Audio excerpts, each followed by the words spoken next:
Hello there, I'm John Murray and you're listening to the Football History Boys podcast.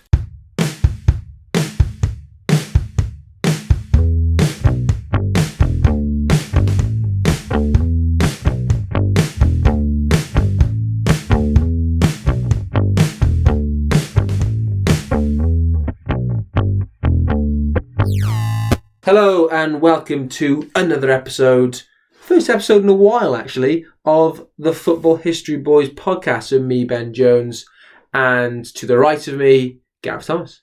It's great to be back at long last, nearly 2 months away. It's been a long 2 months. 2 long months, yeah. A very busy 2 months. But we'll come on to that in a little bit later. Yeah, so what's been going on? School's been very busy, as we've said in the past. We're both teachers. School's been busy for both of us, I think. That winter term is tough, isn't it? It's nights are getting darker, kids are getting tireder. Teachers are getting tireder. It's a long run-in. And so part of the reason why we've been away is that. What's the other reason, though? The other reason is that we've been quite preoccupied with a project that we are doing. Because we have started, almost finished now, writing a book. Unbelievable, really. Considering where we started a couple of years ago, just out of a hobby in our uni bedroom, we never thought that actually this would lead to the fact that we're getting a book published. And 5 years later, we're actually at this point where we've written, and we're almost there. We're about to send off the manuscript to the editor for a book to be published in 2020. Quite unbelievable. Published by Pitch Publishing. So thank you very much to them. Yep. Published people like Emil Heskey's autobiography, people like that. Yeah, so it goes good books actually. A Beautiful Badge. It's a very, very popular one. Yeah. And what's it called? It's called The 50 Most Important Moments in Football History. So some of our listeners might remember that we did a series of blog posts about the 50 most important moments of football history last year, but they were quite short and quite concise moments, and we've gone back over them. We've had a rethink about one or two, and we've added in a whole lot more detail.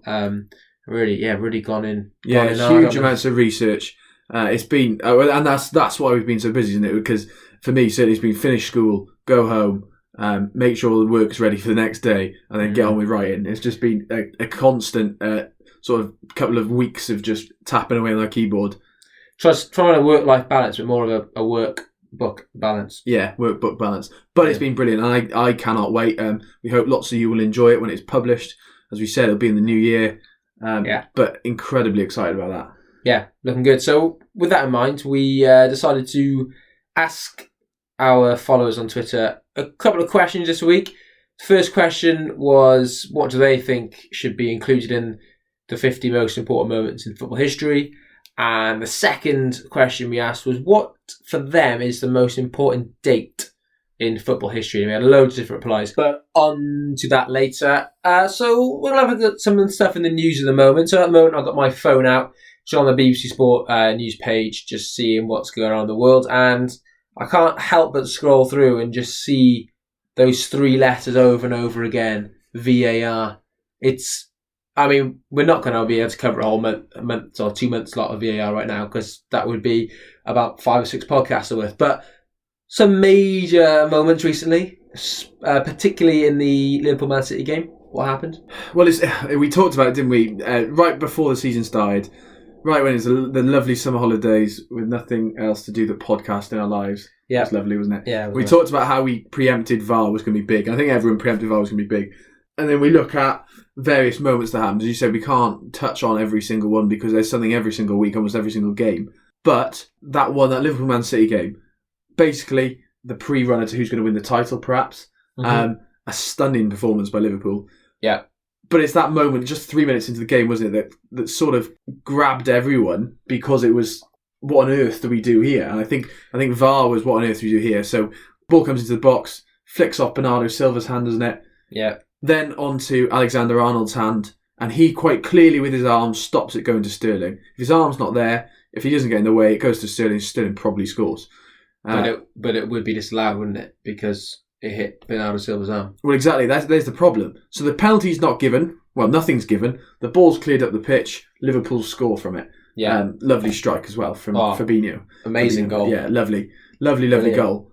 Goes to VAR. and then suddenly people are like, what's going to happen here? Mm-hmm. Because as you said, if they gave a penalty, well, then they'd have to rule the penalty out because Bernardo first handballed it. Yeah. Because that was an attacking phase of play. Yeah. So the attacking phase would have been ruled out because of Bernardo's handball. Mm-hmm. Yet it was quite clearly a handball from Trent. So they were in a very much a situation if they could do nothing and the ball was cleared up the field. There was quite enough time, I think, between...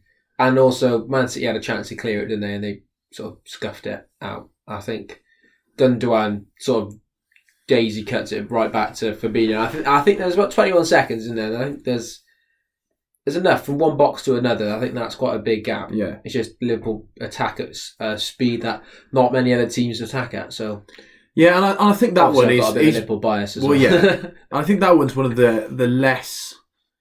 I mean, it was difficult, but actually, some of the ones that we have seen has just been insane. Liverpool again, Firmino, when he was given offside by his armpit. But I am going to refer you back to your comments. Yes, offside is offside. But that's true. But he wasn't even offside. Well, that's the other question. Because the line from his armpit down to the floor isn't underneath his armpit. It's underneath, like, further than his left leg. So it doesn't quite make sense considering it's his right arm.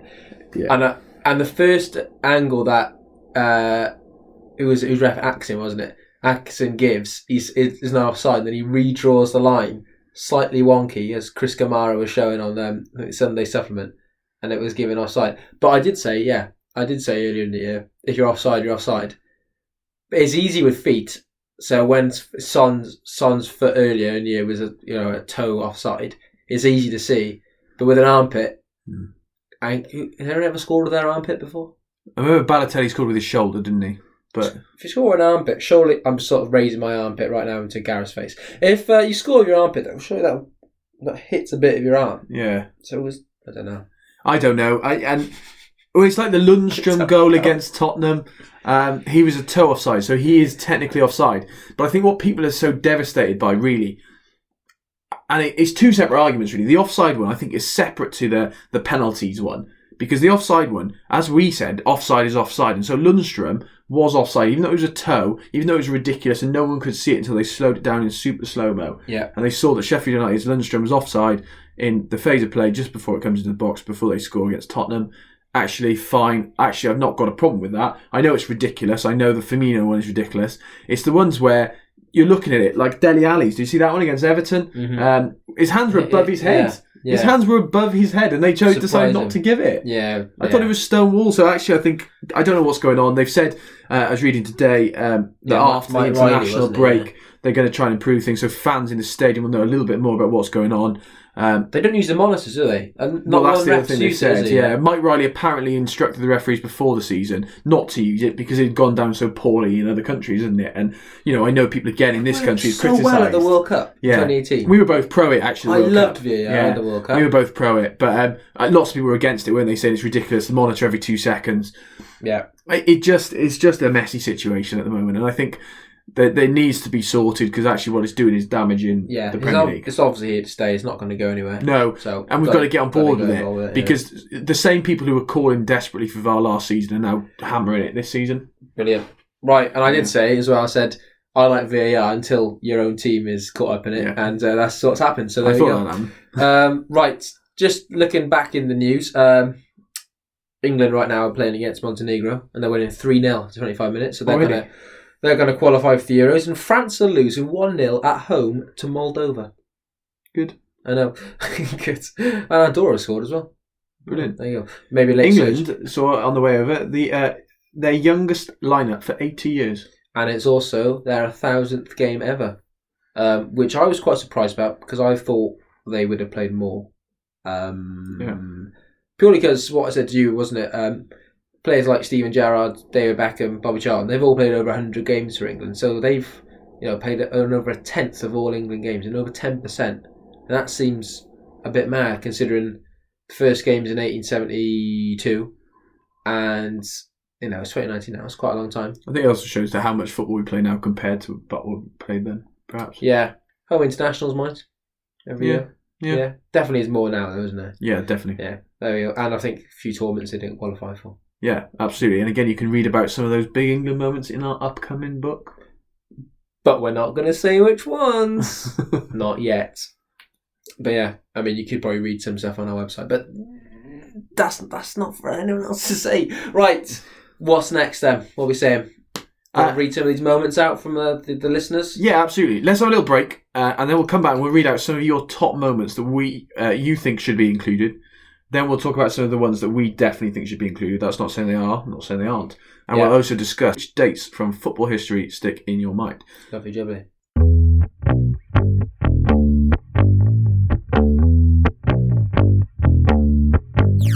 Okay, well, welcome back. Let's sort of merge them together and let's talk about people's memorable dates and people's most important moments in football history, because it's really the same thing, isn't it? The same thing we're asking. Yeah, well, some of the most important dates they've given, or their dates that are personal to them, correspond with some pretty big moments. Absolutely. So we'll start off with, I mean, some listeners have given us dates, some just dates. Some are giving us dates with the actual moment as well. So the ones that are giving us just dates, we've tried to work it out. So, for example, we had one from, was it the 18th of May, 1998? Or 16th of May, 1998? Nathan, thank you. And that was, well, from what I can see, it's the date that Paul Durkin refereed the FA Cup final.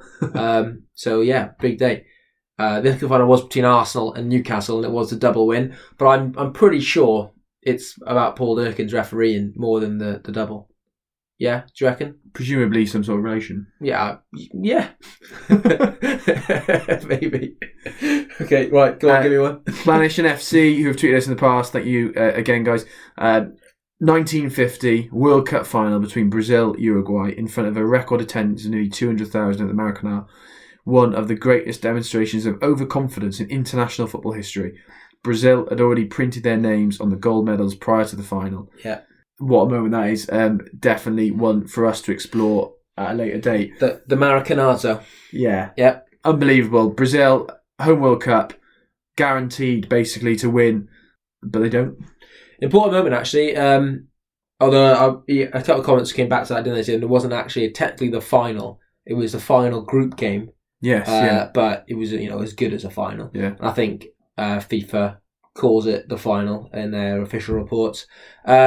Yeah, huge moment. Obviously massive for Brazilian football because of the sorrow and despair that came from the game. But some people actually argue that they say that what happened at the end of that game and Brazil's, re-emergence later on, they pinpoint that date as the date of modern football began, like the modern football we know today. Yeah. That is the day they say it all started. So from 1950, nice round number, but that's when they believe it happened. So that is a very important date.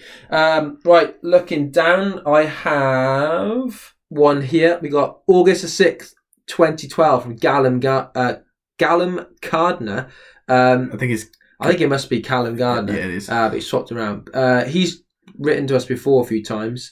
He gave us one of his all-time 11s a few podcasts ago. He's got Canada versus the United States at the 2012 Olympics. So that's a women's football game. I remember watching this. Did you watch that one? 4-3 to USA. I think they scored in the very last minute of extra time. And as well, England versus Italy at the 2012 Euros. So they got him into sport. So there you go. So there's a moment which probably wouldn't be included in a top 50 list of most important moments. But, of personal importance, got someone into the game and you can't knock it really, can you? No, of course you can't. Absolutely, of course. And for Welsh fans, I'm sure that was a great date for them as well, because Italy won, didn't they? Yeah. Stuart Carrington, you came back with a few. Thank you, Stuart, for your major moments in football history. Hungary's victory over England, presumably the one at Wembley, their first ever home defeat to a side outside the British Isles. Do you know the date of that? 25th of November? Yeah, I think it is. Yeah, well done. And then obviously the next game. 1953. Yeah. There you go. And then the next game, when Hungary replayed each other again in Hungary. In May. 7-1. Yeah, in May. Amazing. England go back for revenge and they lose again. They get battered. Yeah. Sorry, England fans, we've knocked you a bit here. Yeah. Happy 1000th game. They're 5-0 up, so in fairness. Yeah, there you go. Maybe this 1000th game will be won. Carrington also says, Maradona and the hand of God. I mean, Huge. staggering. Huge. Formation of the Premier League. Of course, that is massive. Whatever you think about the Premier League, we had a little discussion off air before about the Premier League. Whatever you think about it, is a foundational moment, really, for modern football in Britain. Yeah. The Bosman ruling, again, massive. Now players can leave on free transfers. We talked about that in a few podcasts ago, didn't we? Yeah, that's a huge moment. The hand of God moment. If there's ever a game to epitomise or define a player, it's that, isn't it? You've got the best goal of the century, so it shows how good he is, and then come back to that with a cheating handball goal as well. So it shows the two sides of Diego Maradona, and then laughs about it. Went on with his career. Says, it was partly me, partly the hand of God, or whatever, and that's how it was born. Maybe God was involved. David Kilpatrick, good friend from the Football Collective, he's given us a moment from New York, and that is Pele's last ever game. The 1st of October 1977, his final game for the New York Cosmos, which was against his longtime team Santos. So that's actually obviously a huge moment for history for Pele, for Brazil, for New York Cosmos. So yeah, big for American football actually. Yeah, you go. We've got one here, well back, a date well back. I don't think Danny Welbeck. Yeah, I don't think they can remember this. Or that could be offensive, couldn't it? Not in a bad way. The 16th of April, 1900. I mean, what were you doing that day? Aberystwyth Town 3, Keffin Druids 0. Huge. Or just the Druids back there. Goals from Green, James and Story. The Welsh Cup final, that's from Hilary Evans. Thank you very much, Hilary, for that. So, yeah, massive game. Aberystwyth Town. There you go. Another one I really enjoyed here, and they actually sent us the newspaper archive clip of it as well, from Hearts Heritage, Hearts fan. Christmas Day, 1875. The earliest recorded derby between Hearts Midlothian and Hibernian played on the East Meadows. So, obviously, for those up in Scotland, up in Edinburgh, where that rivalry is so fierce, that is a massive moment there. Yeah, got another one here. Split day here. We've got 25th of May. Came across 3 times. We had it 1977, 1967, and 2005. So 1967 first. That was the Lisbon Lions. Huge moment as the first non-Latin team to win the Champions League or the old European Cup. Playing, attacking, free-flowing, beautiful football against the sort of turgid Catenaccio style of Inter Milan. So it was they call it was the death of Catenaccio, that game, and it was a resurgence of this new attacking flair football, which then the following year Matt Busby would win the European Cup with Man United, playing similar style of football. And we talked about actually again how they were all from a very, very small radius of Glasgow as well, weren't they? Yeah, I think within 30 miles of Parkhead. I think it was less than that, but yeah. And a lot of them knew each other very well as well, and they were friends. And I think coming from certain areas of Glasgow which had been hit quite hard in that time, like economically wise, so I think it's a big moment. It shows the power of a team to a community, and it really shows how a community get on board, and that team becomes the identifiable with them, which is quite nice. So have a look through. The other one, 25th of May was Liverpool beating Borussia Mönchengladbach in 77, their first European Cup, and then the Miracle of Istanbul in 2005. That is a pretty special day, isn't it? We remember that one. Yearsy Dudek. Yeah, the old wobbly legs. Copy and Grobbelaar. And that save. Yeah, nice one here from Phil Dodsworth. I absolutely agree with you, Phil, here. 30th of October, 1976. There is no feeling in football beating that time that you walk into the ground for the first time as a kid. Oh, yeah. Leeds versus Arsenal. Yeah, I remember with Cardiff City. What was your first game? So, maybe it's not that significant in terms of ingrained. I remember there's a couple which could be my first game. Oh, right. Okay. But the game that I remember now as really like this football is unbelievable was we beat Gillingham 5-1 And Robert Earl just scored a hat-trick. Oh, he was so good, wasn't he? Yeah, in his he's day, just such a goal scorer. And that, like, for me, I've been lots with my cousin and my uncle and things like that, but that game sticks in the head is, oh my gosh, this game is unbelievable. 5-1. Cardiff City are the best team in the world. We're not. But my first game. I always thought my first game was Liverpool-Wimbledon at Selhurst Park in 2000. Emil Heskey scoring a brace to win 2-1. But looking back at other games I've been to, I actually went to a Welsh game before that, and it was the first game at the Millennium Stadium. Wales against Finland, and Finland won 2-1. That's when Wales were pretty poor. It was the first game. Yari Lippman scored, so I remember watching that and thinking, wow, he's going to be signed to Liverpool one day, and he did. Yeah. So there you go. Yeah, I like Lippman and Hippier. Another one here from John Rogers, who is a Man City fan, but also this is a massive moment for me too. 13th of May 2012, Sergio Aguero, 93 minutes 20 seconds. He says, I can easily remember Man City being relegated and breaking my heart in 63 and watched them win it in Newcastle in 68. But the 13th of May eclipsed everything, and being there involved every emotion. Never seen anything like it, and probably will never be bettered. I absolutely agree. It's one I've reminisced on before. I was in Swansea University watching it around some friend's house in Swansea. They were all Man United fans. There was me and an Everton fan just going crazy when that goal went in. Oh, it was ridiculous. Yeah, that's when I quite like Man City, because it was them against Man United, so they were sort of the lesser of two evils. Now it's a bit different. Now that Liverpool are competing with them, they were different. Right, another one. Here we've got... right, here we go. I'm going to test you this one, mate. This is going to test you, okay? Right, this is from Welsh John, 58. Most will say the summer of 2016, which someone else did say. Yeah. But I say the anniversary of Shakespeare's death in 1927. What's that? Is that where Fred Keno earns his statue outside the Cardiff City Stadium? Correct, yeah. Cardiff City becoming the first and only club outside of England to win the FA Cup. Yeah, massive moment actually, and the first final to be broadcast live on radio. Yeah, which caused a few, few arguments around the broadcast and commercialisation of football at the time. So yeah, there you go. You said you tell me about that, how they erected speakers in Cardiff to listen to it. Yeah.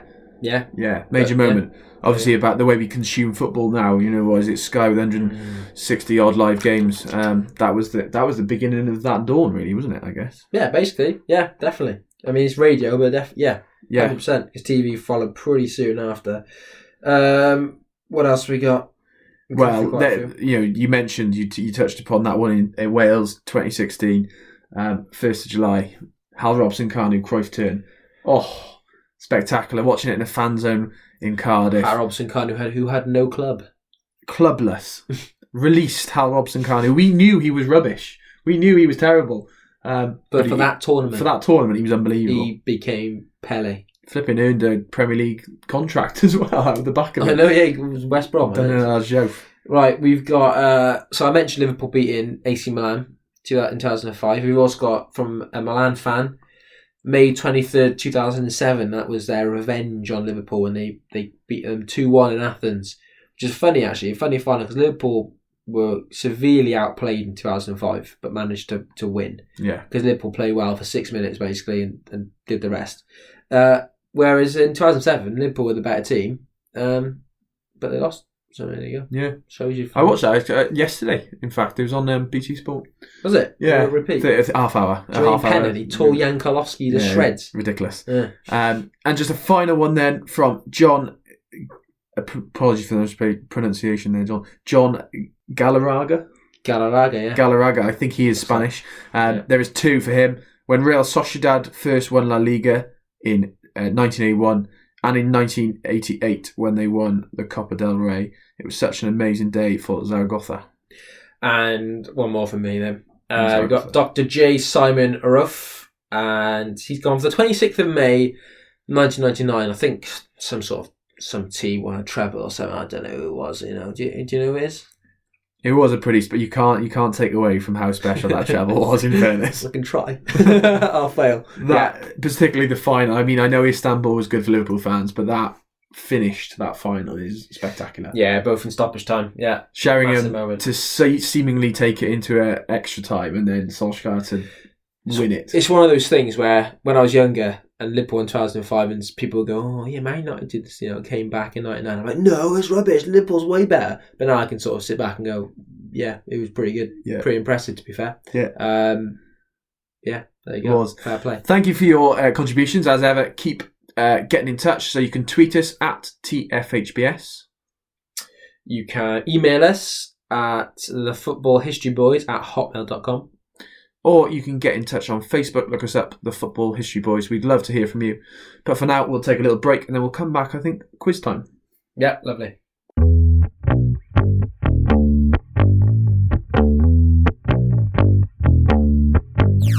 Welcome back. It is time for a quiz.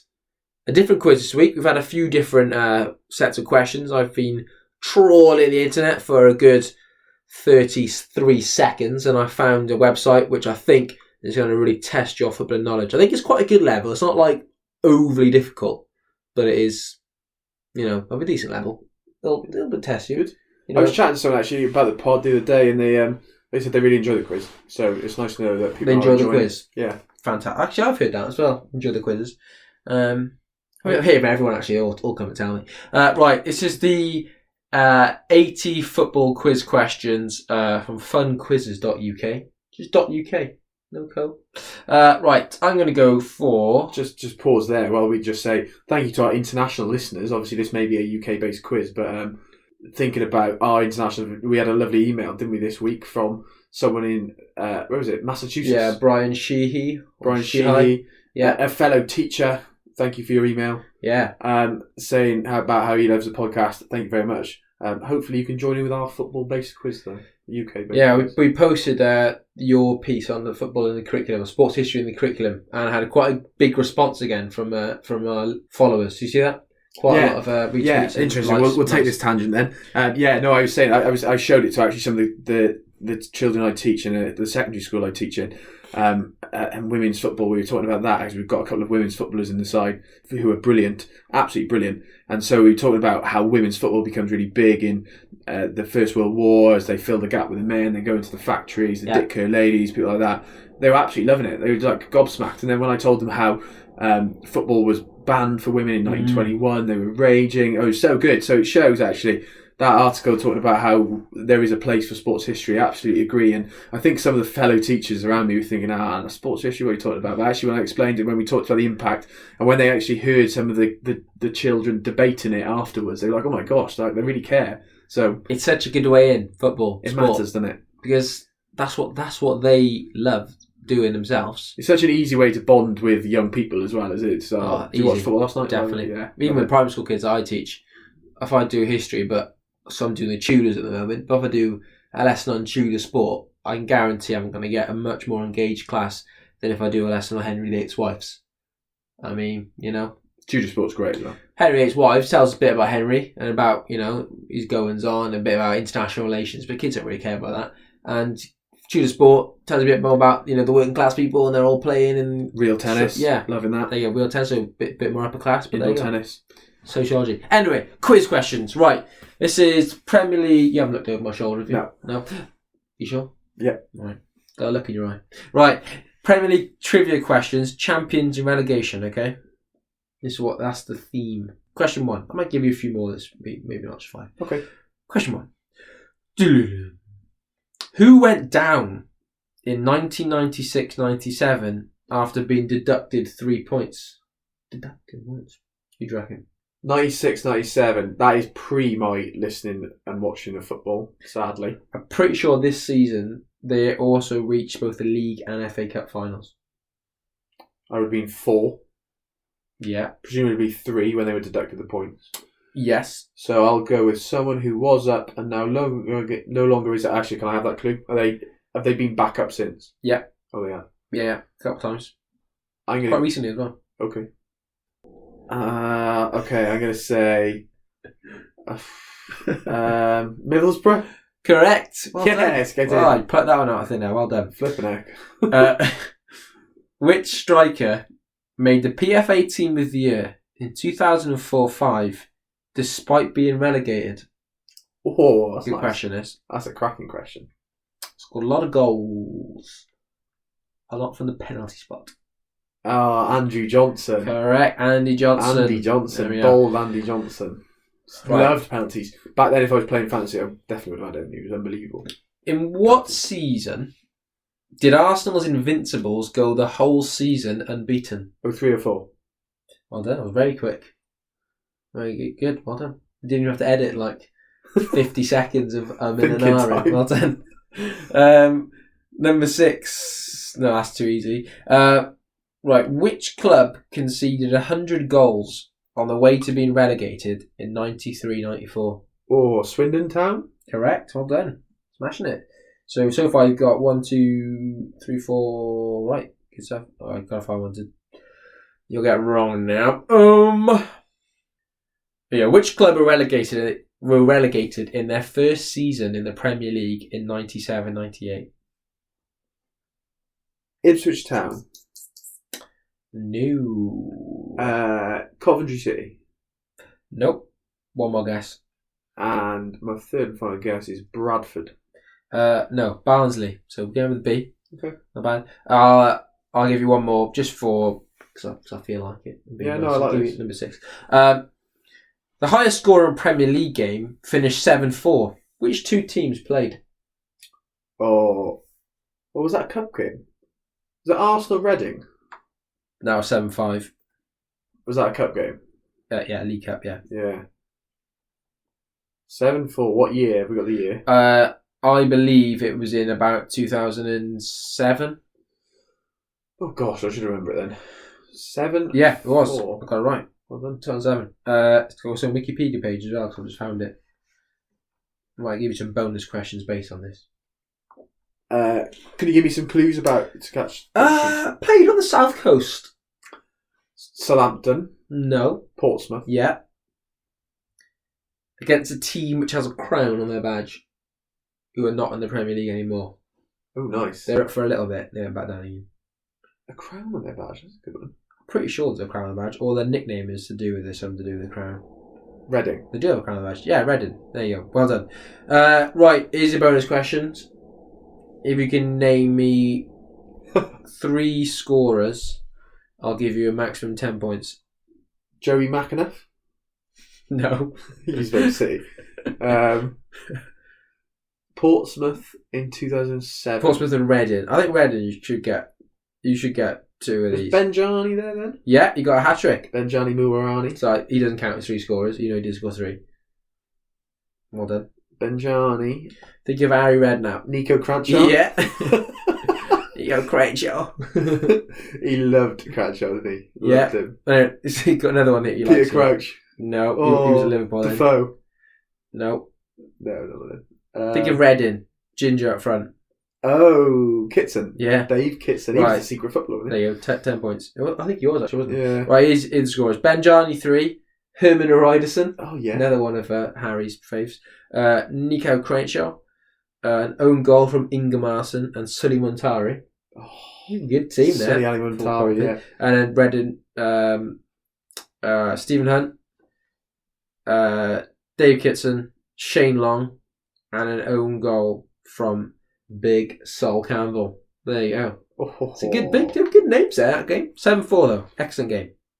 I'm watching a match today.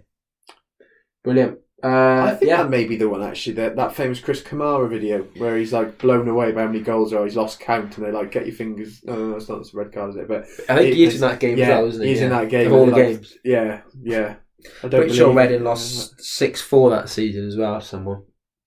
Yeah, they've got a few goals in them, but a lot of goals against them. Cool, that's that quiz done. Right, lovely. Lovely. Okay, well, we're going to take one more break, then we'll come back, summarise things off, perhaps talk a little bit about Neil Warnock's impending retirement, perhaps. Yeah. And the surrounding future that is coming. Yeah, might talk about something else in football that isn't VAR. That would be quite nice. That'd be nice, wouldn't it? Because I'm a bit sick of it.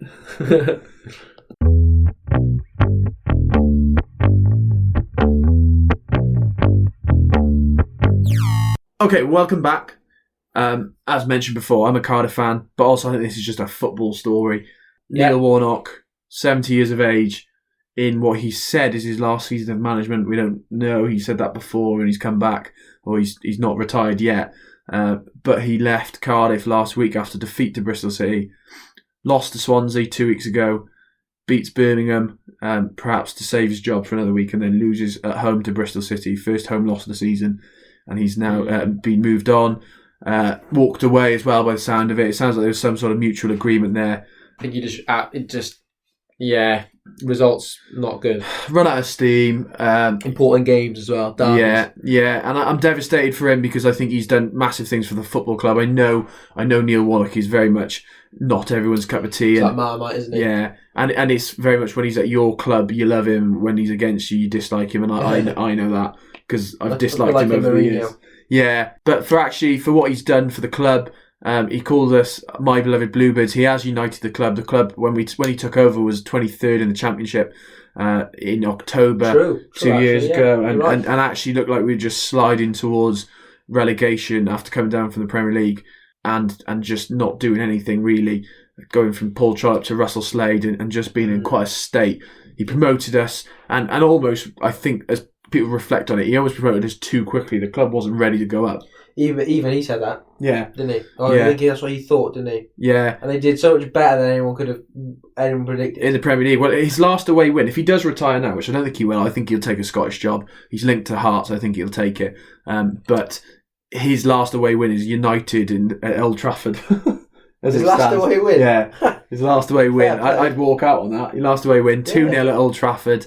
And he was superb, and it's not carried on. And so all the best to Neil Warnock. I'm not thrilled by the fact that Mark Hughes is currently the favourite to take the job. Sure, what? He plays nice football. As someone said the other day, Cardiff are playing pretty naff football under Warnock's not very attractive. And then someone said, Mark Hughes, play a bit nicer football. But then someone said, I don't think Cardiff got the players to play nice football. Well, no, and that's the problem. Like, that is the reality, that the club needs a whole restructure. And I think the job would have gone to Craig Bellamy had he not then seemingly been a bully, lost his job.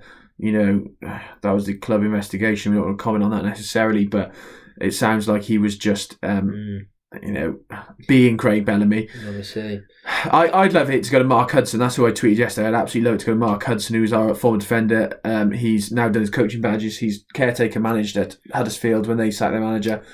I'd like it to go to him and have a shot, but I think it's either going to go to Neil Harris, who's at Millwall, or Mark Hughes. Or what about Flynn? Yeah, Flynn, but again, unproven at this level. And Lee Bowie is another one linked. And Lee Bowie does play nicer football. Done well at Charlton. Fair enough, right. We got anyway, a little quiz, a side quiz. Can you name as many clubs as you can that Neil Warnock has managed? Okay, how many has he got? Let me check. 1, 2, 3, 4, 5, 6, 7, 8, 9, 10, 11, 12, 13. Back to another one. 14, 15. 15 different clubs, 17. Oh my God. Okay, right. Here we go. Sheffield United.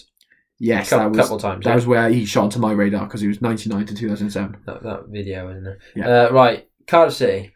Yep. 2016 to 2019. Brilliant. Palace. Yeah, Palace, 2 occasions. 2007, 2010 and 2014. QPR.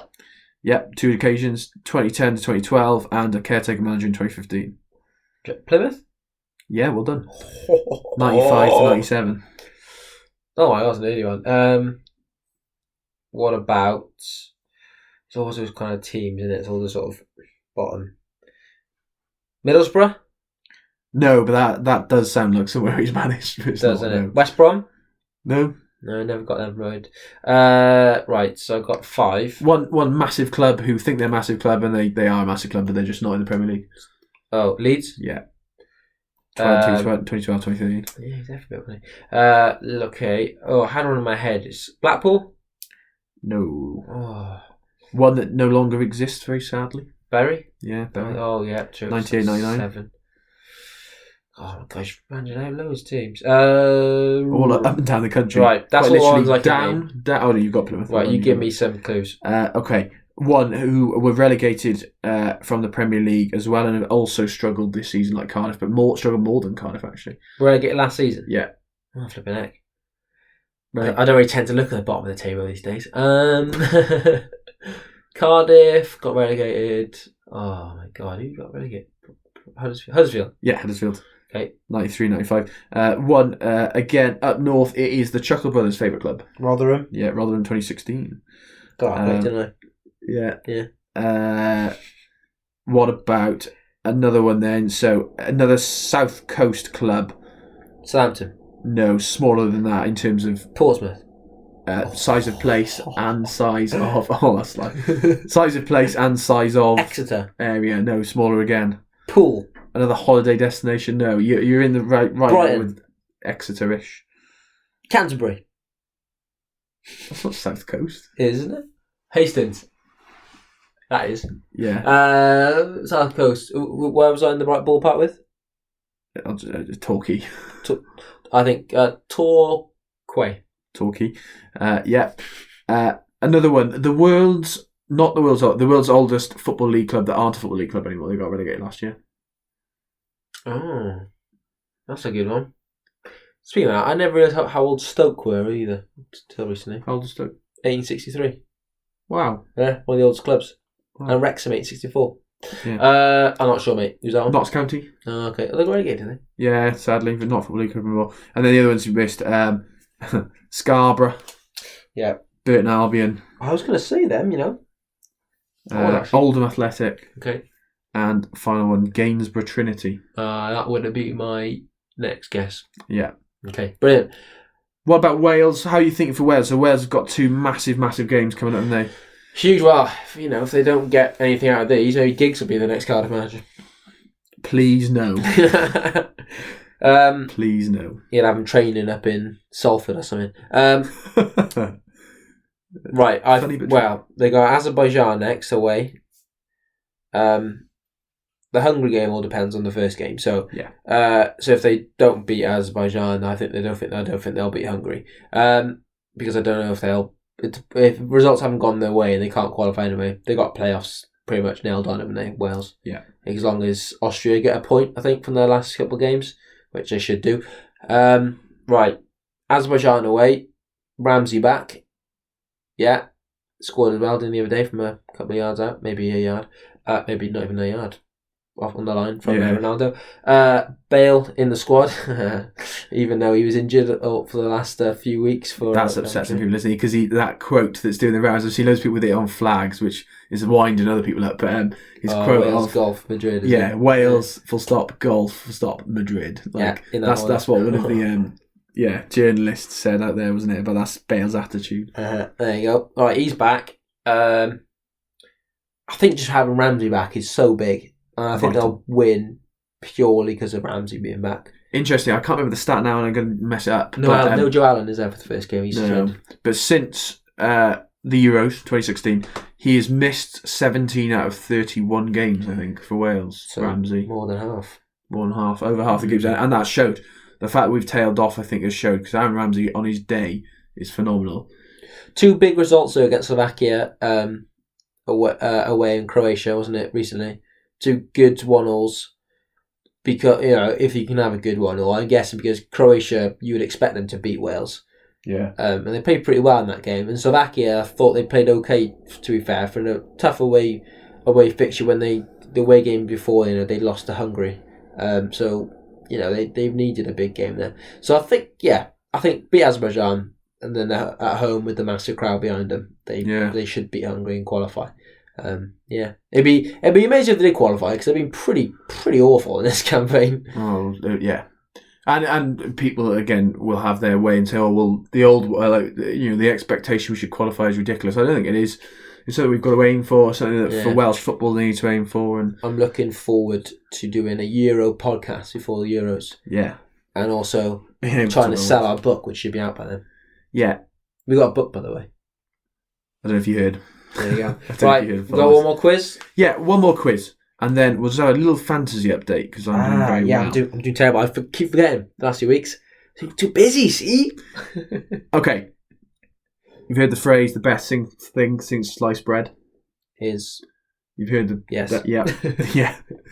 Well, in this year it goes on sale in the UK, so that phrase... Oh, presumably develops after this. Phrase goes on sale or sliced bread goes on sale? Sliced bread goes on sale in the UK. Sliced bread.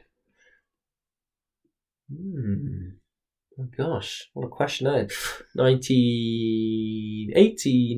Oh, thinking in turn.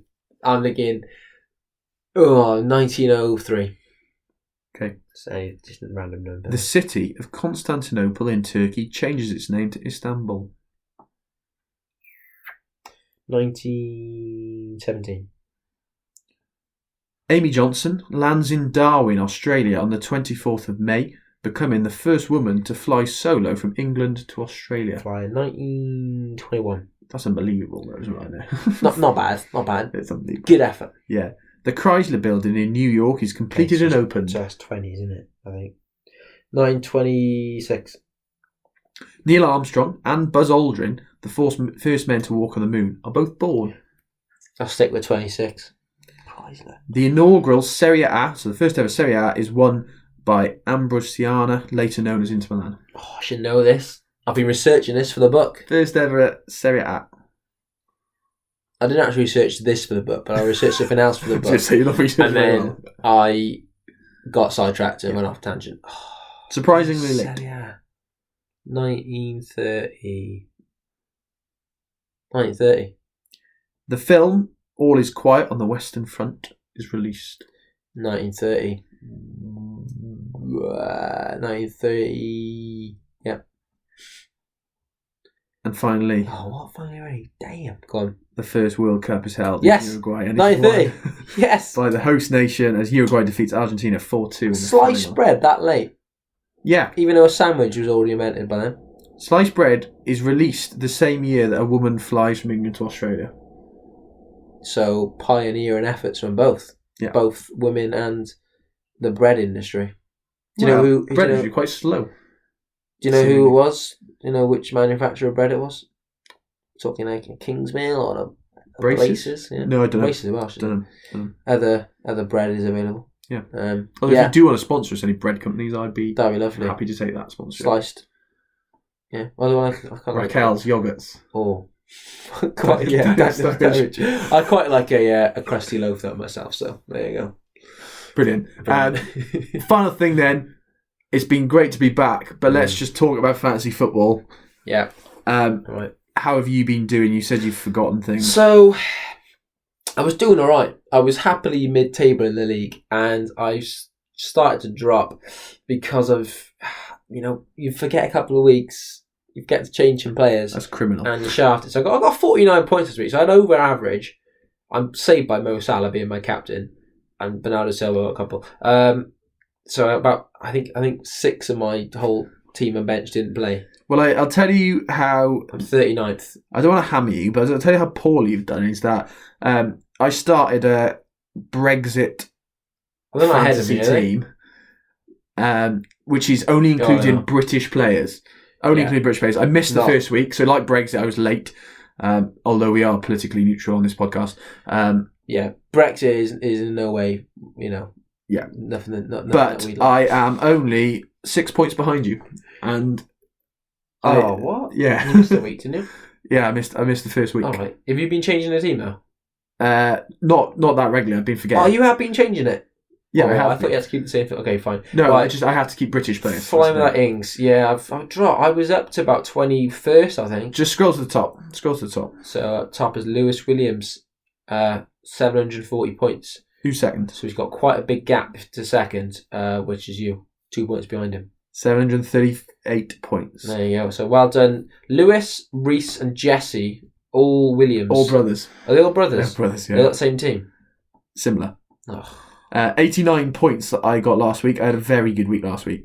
My brother's 23rd. I'll tell you where I am in the world. I was happy with this. I'll take this. So I put down as a Bournemouth fan on there because I quite like Bournemouth Football Club. 46th out of the whole Bournemouth fans playing this. Ew. In the world, oh my gosh. 10,578th out of I'm 7 million. 7 million. What's it? 7 million. Out of 7 million I'm and 10,579th. 78th. I once came 900th in the game week. That's good. I know, I was happy with that. 105 points. Good. Yeah, there we are. Good. As ever, you can get in touch with us the usual ways. So at TFHBS on Twitter. You can go on the website, www.thefootballhistoryboys.com. Or look us up too on Facebook, which is The Football History Boys. Yeah, brilliant. It's been a pleasure being back. It's been good to get back into it. Lovely. We'll give you lots more about the book as and when it comes. We'll link the book. Please buy it. Because we put a lot of work into it. Yeah. A lot of research into it. A lot of long nights. So, do us a favour. Buy the book when it comes out. Diolch yn fawr. Thank you. And enjoy your Christmas films. I've been starting. Your girlfriend's been starting as well. Yeah, she was watching one, wasn't she, when he came over? Those Netflix Christmas films. You've got to get on them early. You never have enough time to watch enough Christmas films. So that's what I've doing now. Sort of watching 2 a week. Brilliant. You look forward to that tonight then? I can't wait. Writing a bit of the book and watching the film. Editing the podcast. Brilliant. Lovely. Thank you for joining us. Thank you very much. Goodbye. Ta-ra.